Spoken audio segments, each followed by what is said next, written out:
सभी कृषक बंधुओं का मेरा नमस्कार। जैसा कि वादा किया गया था आप लोगों से कि अगली वीडियो धान में रोग प्रबंधन के बारे में बनाई जाएगी और आप लोगों को सूचित किया जाएगा, तो उसी परिप्रेक्ष्य में आज ये वीडियो बन रही है। और सबसे पहला तो इस समय जो ज्वलंत मुद्दा है हम लोगों का कि नैनो यूरिया और नैनो डीएपी, उस पर थोड़ा 2 मिनट चर्चा करेंगे।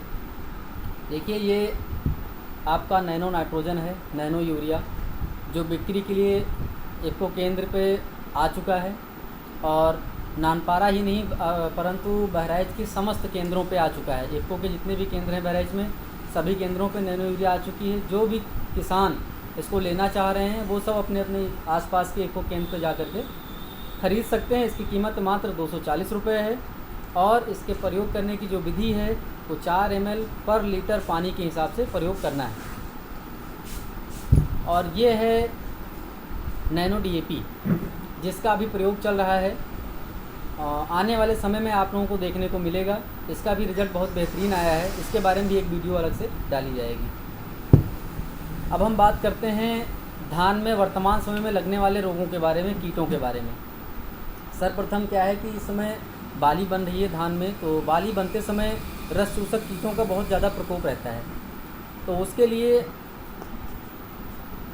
ये 2 दवाएं अभी यहाँ उपलब्ध हैं आपके इफ़को केंद्र पे।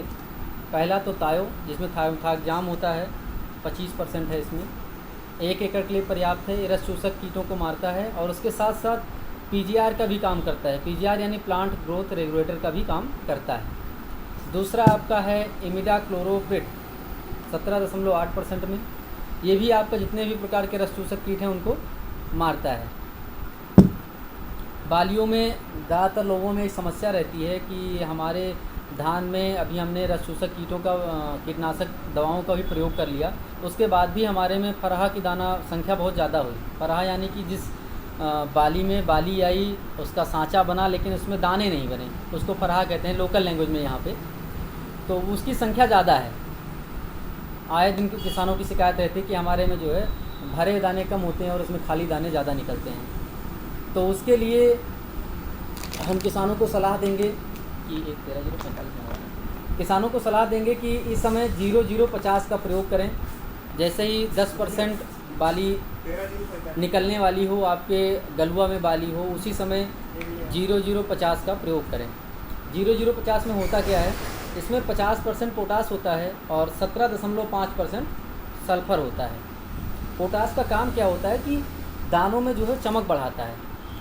फिर जो आप में एक समस्या रहती है ना कि फरहा दाना ज़्यादा है, जैसे दाने में मतलब सांचा तो बना लेकिन उसमें दाने नहीं बन रहे हैं, तो उसकी समस्या भी बहुत कम हो जाती है। इसको डालने से खाली दानों की संख्या कम हो जाती है। दाने भरे होते हैं, मजबूत होते हैं, चमकीले होते हैं और बहुत बेहतरीन होते हैं, जिससे आपको मंडी में रेट भी अच्छा मिलता है।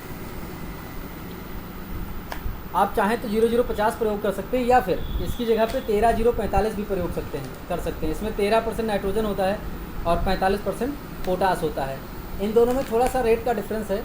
ये आपको 86 रुपये की मिलती है और ये आपको 110 रुपये की मिलती है। इसके बाद में कई किसानों के यहाँ समस्या आती है कि धान में बाली बनने के बाद में उसमें पीला पीला हल्दी जैसा कुछ रोग लग जाता है, पाउडर जैसा। कई किसान आते हैं, बताते हैं लग गया, लगने के बाद उसका उपचार नहीं कर पाए, वो सही नहीं हो पाई। तो उसके लिए ये पीका के नाम से दवा आती है, जिसमें प्रोपिकोनाजोल साल्ट होता है। इसका प्रयोग आप लोगों को करना है 25 ml पर टंकी के हिसाब से। एक टंकी 15 लीटर वाली, जिसमें 25 ml का प्रयोग आपको करना है। इसका प्रयोग रोग लगने से पहले ही होगा। एक बार ध्यान से सुने किसान भाइयों कि इसका प्रयोग जो है रोग लगने से पहले ही होगा। जैसे टीकाकरण होता है ना हम लोगों का, बचपन में ही हो जाता है कि आप टीकाकरण करवा लो तो आपको ये रोग नहीं होगा, या पोलियो का टीका करवा लो तो आपको रोग नहीं हुआ। जैसे कोरोना वैक्सीन चल रही है, वैक्सीन लग गई तो कोरोना नहीं होगा, ऐसे ही होता है। ये टीका होती है, इसका प्रयोग आपको रोग लगने से पहले ही करना है, अन्यथा की स्थिति में उसको बचा नहीं पाएंगे आप। या फिर रोग लगने के बाद, जैसे बहुत लोग आते हैं हमारे रोग लग चुका है, अब क्या करें आप बताओ, तो उस समय क्या है, आप प्रयोग तो कर सकते हैं लेकिन जिसमें रोग लग गया वो सही नहीं होगा। जो आपका बचा हुआ क्षेत्र है वो आपका बचा रहेगा। इतना ही कहते हुए अपनी वाणी को विराम करते हैं। बहुत बहुत धन्यवाद। नमस्कार।